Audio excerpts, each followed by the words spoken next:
Are you a newly found ranger? Are you getting killed by frogs? Did you lose one of your crafting tokens? I can help with one of these. Hi, Mr. C here. Here with my guide to Ranger Dangerin. Now, I was planning on making this video earlier, but I kept saying to myself, I'll wait for the new abilities. And it sounded like the new abilities were super for sure serial gonna be in this patch, but it never did, so here we are now. Anyways, being passive aggressive aside, let's begin. What is the role of the ranger?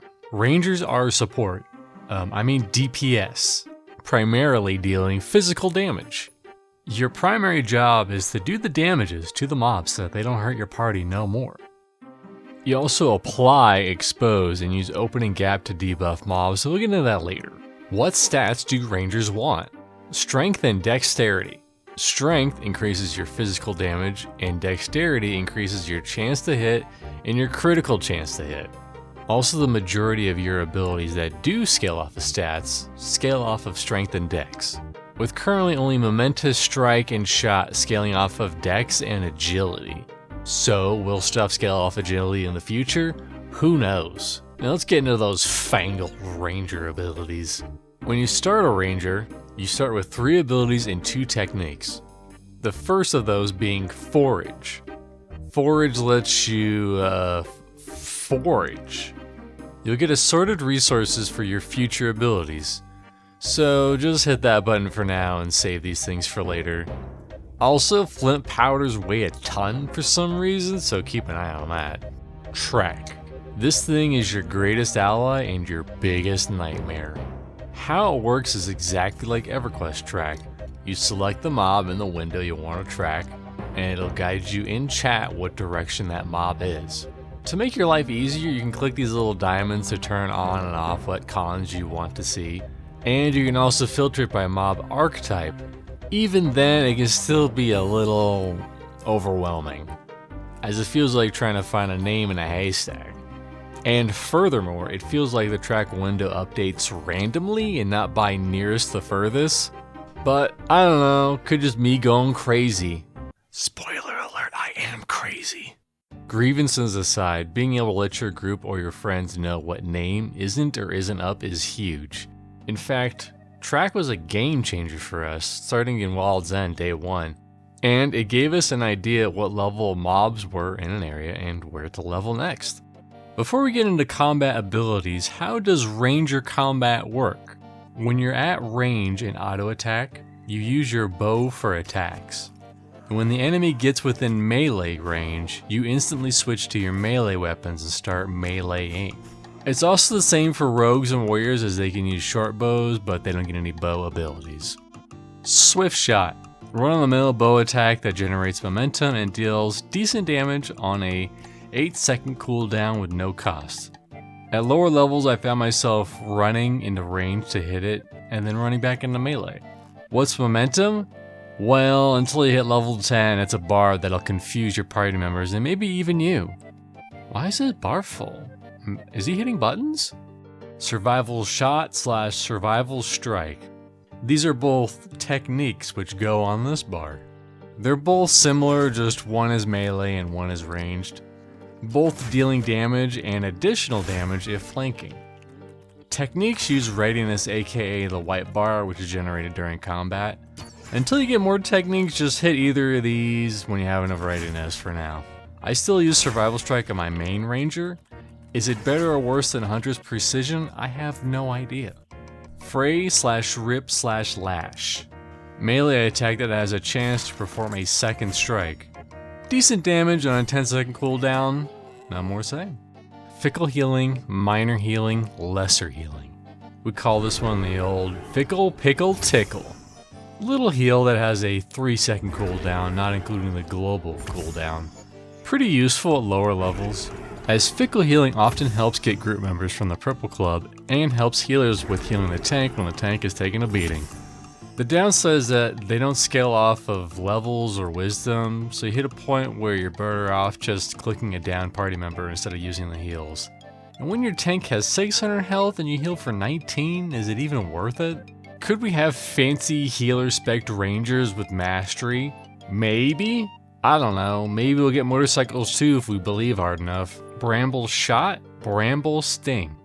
You unlock these at weapon skill level 16. Both techniques need the open gap state to apply their debuff. An open gap is generally applied by casters. Without the open gap, it'll just do some damage. Bramble Shot is a ranged technique that will apply the pierced armor debuff if the target has the opening gap state applied, lowering the armor by 20%, which means more damages for you and your melee friends.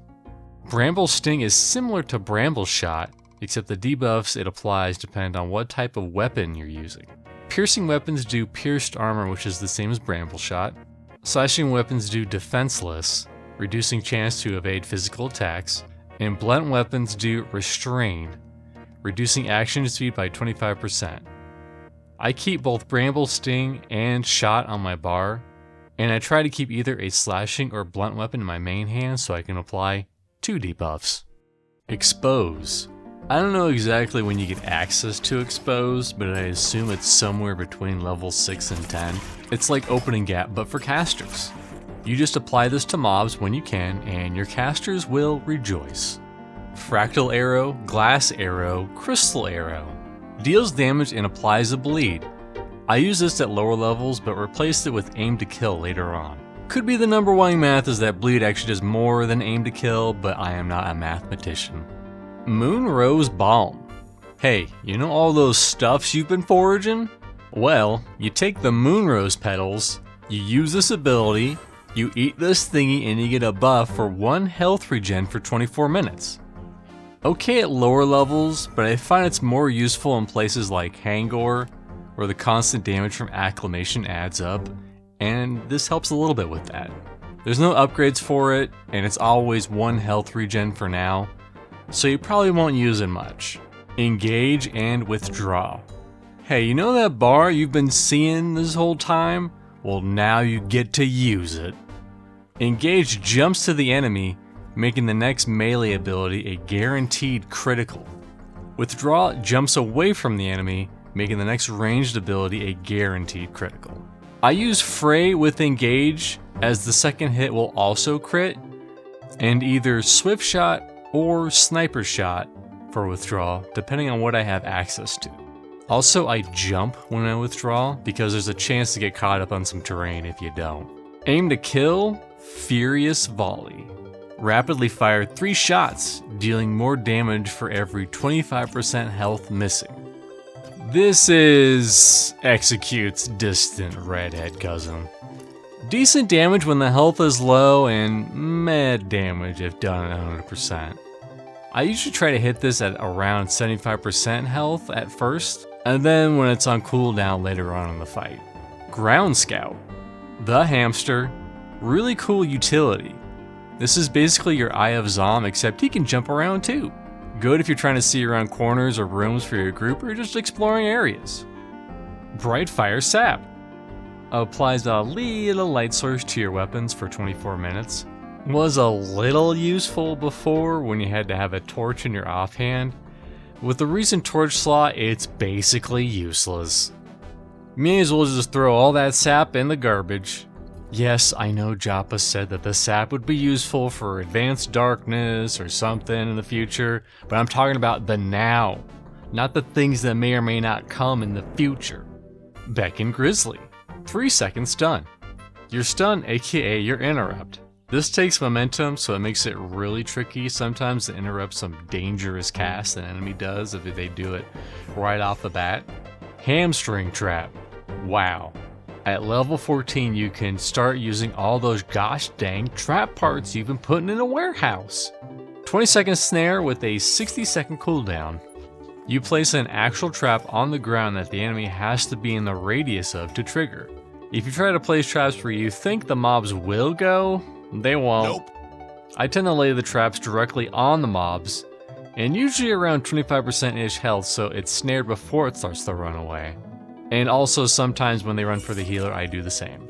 Be warned though, if you try to directly place it on the mob, sometimes it'll switch your target to that mob, so be wary of your auto attacks. but at the end of the day, it helps out sometimes. Ferocious Assault. Great damage plus every hit is an interrupt. You'll get that dopamine hit when you interrupt 2 or 3 spellcasts in a row. The downside is that sometimes you have to not hit the button to prepare to interrupt tough mobs. Don't hit it. Don't hit it. You gotta wait. Don't hit it. Alright, screw it. Damage time. You'd think this would be amazing with Engage, but it'll only crit with the first hit. Also, I don't know if they fixed this, but the upgraded version, Predator's Fury, was bugged and didn't have the interrupts on it anymore, so be wary. Flare. Flare can be pretty useful as it lets you light up areas in the dark and see what mobs are around it. Or you can just blind your group members. Beckon Panther. Deals, quote, critical damage, end quote, if the target is below 30% health and snares it for 4 seconds. I usually don't have this on my bar. The damage isn't mind-blowing and the snare is pretty short. You also can't use it for the majority of the fight, so I guess this executes triple removed cousin. Flying Scout. I rarely use this. I feel like the hawk, just doesn't go as far as the hamster, but it's nice for chasms and big gaps and stuff. Sniper Shot. I call this thing the Ranger Nuke. You have to hold the button down, and the longer you hold it down, the more damage it does. There's no timing or releasing at the right moment, you just hold it. Big damages, especially if paired with withdrawal and other things like armor reduction debuffs, and maybe even other stuff like Shaman's Ancestral Strength or the Warrior Banners and Shouts. Hidden Snare Trap, which is confusing because it's not a snare. It's a root trap that snares for 60 seconds and has a 60-second cooldown. Very useful for CC in certain situations. And did you know that you can root iron-willed mobs? Crazy, I know. You can't root acrobatic mobs, so watch out for that. Also, it won't stop casters from being casters, so be on the lookout for that. Also, it needs momentum, so you just can't root anytime out of combat all willy-nilly. And that's all the abilities. Oh shit, I forgot all the techniques. Okay. Hunter's Precision, Precision Arrow, skill level 22. Ignores some armor, may or may not be better than Survival Strike, I don't know. True Strike, True Shot, skill level 34. Quote, rarely misses. Could be good against red mobs and dark oranges, but probably not that good. Sabotage, Sabotage Barrage, skill level 46. Barrage just does disorient, and Sabotage does disorient with piercing weapons, Light Bleed with slashing weapons, and off balance for blunt weapons. Every time I ask if someone needs disorient or off balance, I get confused looks, so I never use this. I don't know, experiment with the bleed if you want to, mathematicians. Momentous Strike, Momentous Shot, skill level 58. Generates extra momentum when used. I only really use this when I'm soloing, as you generate enough momentum in groups. All In Shot, All In, skill level 70. Quote, high crit, high chance to miss. This thing misses all the time, and when I have hit, the crit damage was not worth the extremely high miss rate. Worthless. Oh crap, I also forgot Veilguard Stride 2 at level 2. It makes you run 5% faster outdoors all the time. Neat. Alright, now we're caught up. Alright, so how does this all come together? So for groups, I generally run this setup. On my base bar, I have Swift Shot, Fray, Sniper Shot, Ferocious Assault, Withdraw, Engage, Aim to Kill, and Beckon Grizzly. On my technique bar, it's Survival Strike. You can also choose Hunter's Precision, Expose, Bramble Shot, and Bramble Sting. Finally, on the support bar, it's Track, Forage, Moonrose Balm, Hidden Snare Trap, Hamstring Trap, and Flare. If you're in a really tight spot where Engage or Withdraw will probably get you sent off the side of a cliff, you can replace them with Beckon Panther and Glass Arrow. But it feels so weird and awkward without my Engage or Withdraw. My rotation in a group. After I know what I'm hitting, I start off with Swift Shot and get a couple auto attacks in until I have enough momentum to use Engage. And if Opening Gap is up before that, use Bramble Shot for the armor reduction debuff. And if you don't get it now, get it the next time you're in range. Engage, use Rip, Apply Expose, and use Ferocious Assault, and use any extra readiness on either Bramble Sting, if Open Gap, or Survival Strike. Withdraw, use Sniper Shot, Swift Shot, Aim to Kill, Engage, Rip. And use what's off cooldown and any extra readiness you might have, withdraw, rinse and repeat. Now, this isn't the hard rule, and who or what you have in a party composition might change. Maybe you have party members covering the exposes, or applying the debuffs, or eating ham sandwiches, I don't know. When I'm soloing, the only thing I really change is switching Expose to Momentous Shot, and maybe replacing Aim to Kill for the heal.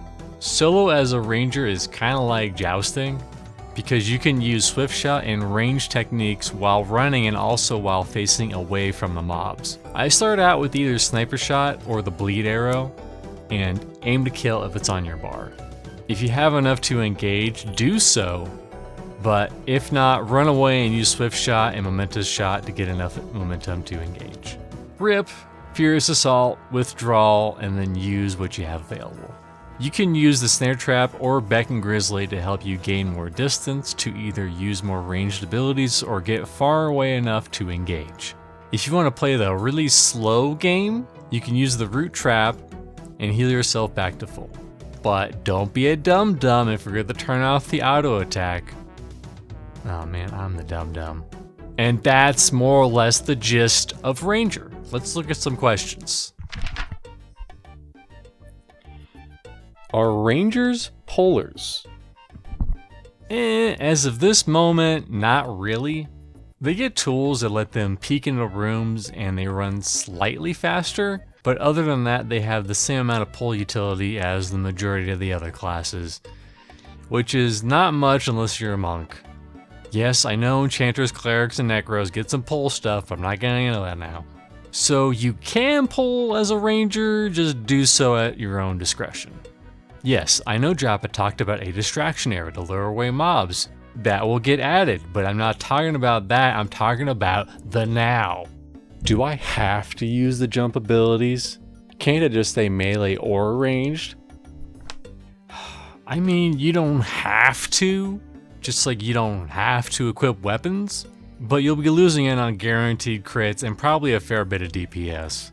The Ranger toolkit just does not have enough abilities to go pure melee or pure range right now. And if you want to go pure melee, just play a rogue. Dual wield or two-handed weapons. If we're talking super endgame with two one-handers that have procs on them, probably dual wield. But until then, it just depends on what better weapons you have access to. From what I've noticed right now, two-handers generate the same amount of readiness as dual wielding, and auto attack damage isn't crazily different. And this right now will probably change in the future.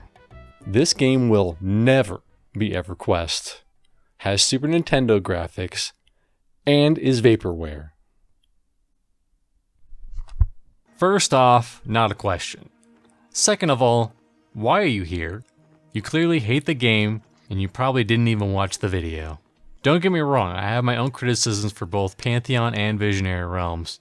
But instead of just letting the hate consume you, why don't you channel it into something you actually enjoy, or maybe even try new things? Maybe start growing a garden. Maybe try cooking new items. Hell, maybe even try making your own game. I don't know. Our years are fleeting. And for all that we know, these could be the quote-unquote good times. So do we really want to waste our glory days? I don't. And I hate to break it to you, but nothing will be EverQuest. Not even EverQuest. So if that's what you want, go play Project 1999. Whoa, sorry, I got all philosophical. Whoopsie doodles! Anyways, if this video was at all helpful, be sure to drop a like and a sub. And if you're a super wonderful person, check out my streams at either twitch.tv/MrCarlshire or here at this YouTube channel. I stream Thursdays at 4:30 PST and Sundays at 6:30 PST. But regardless, I'll see you next time. Listen, I know about Monsters and Memories too, alright?